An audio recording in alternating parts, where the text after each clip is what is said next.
mean, is it your contention that anytime there's a destabilized nation across the world, even if the United States had a hand in it, then we then have a moral obligation to take in every citizen of that country who wishes to flee? Jesus. Ben. Come on. Ben, that is such a crazy straw man. I mean, you come to expect these things from Benny Boy, right? You know. I mean, just total fallacious reasoning, but god damn, dude. It's not about number.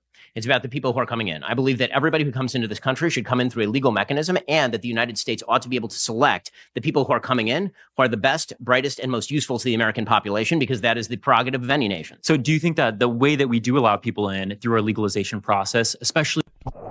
Right, you know, manual laborers aren't useful for the population, you know? For the American population. I know that, you know, when COVID hit and we had essential workers, everybody immediately knew who was really important for the economy to run. And Ben already forgot that. So people coming in doing manual labor are not, you know, important for the American population, even though they're essential workers, but we forgot that. You know, the people that produce and ship the shit, you know, that we need. With how much egregious obstacles people have to go through might incentivize people to come through non-legal means. I mean, On average, it takes about 10 years for somebody to gain citizenship in this country. And if somebody is fleeing political persecution, I really find it interesting how conservatives always like to talk about the response to certain behaviors instead of what the root cause is. When oftentimes United States foreign policy is what creates the destabilization of countries, which is why people try to come to places where they can't get economic benefit. Your employee, Matt Walsh, was kind of schooled on this with Ryan Grimm, where he talked about specifically Haitian policy, where the government of Haiti has been destabilized. Yeah, I was just about to say Haiti. You know, if anybody who like denies this, right, that like the United States consistently creates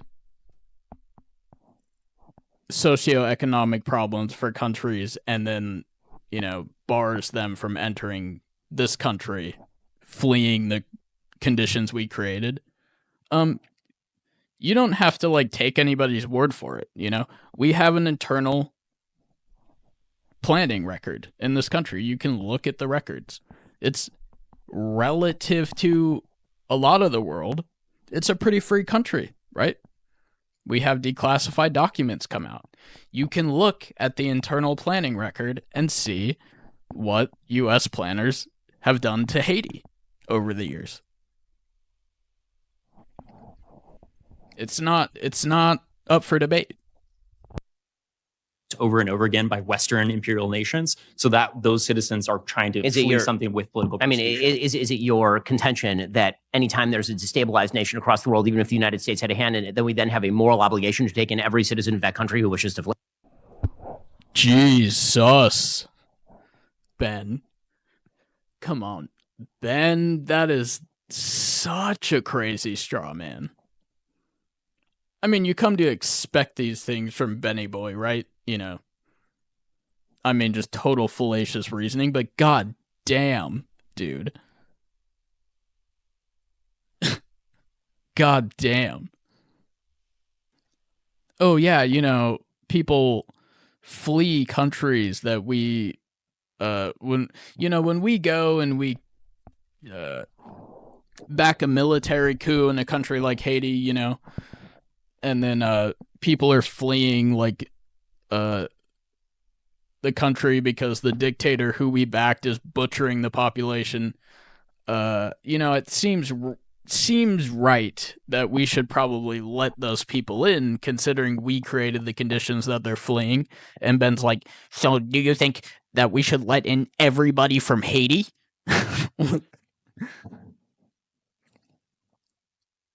Dude, even in situations where there's a mass exodus from a country, it's never the case that the entire population of the country tries to enter the United States. Who the fuck thinks that? Nobody thinks that. You know? No, no, no. No, because it's not going to happen. Right? It doesn't happen. No, the entire population of a country, most people don't want to leave, you know? Like, people don't want to leave the place where they're from, where their family is and everything. Some people are going to flee political persecution. Political persecution that we backed and created. But, like, no, the entire population of a country we don't have to accept because it's not going to happen. I missed the part where this guy said, yes, we should just let in everybody from Haiti because clearly there's nobody left in Haiti or any of these other countries where we backed like brutal right-wing dictatorships.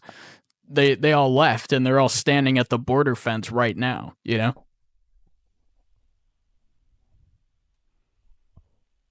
I mean, even for Ben, that is a wild straw man. No, I think that's a huge straw man. I'm not saying that every single person from a destabilized country needs to take refuge in the United States, but I think it's important to add that context. So I think understand why people are coming here. That's a case for a different foreign policy. That's not a case for an immigration policy. The idea is people are coming in here to mooch off of our emergency rooms or mooch off of our social services, which is just not true at all. I mean,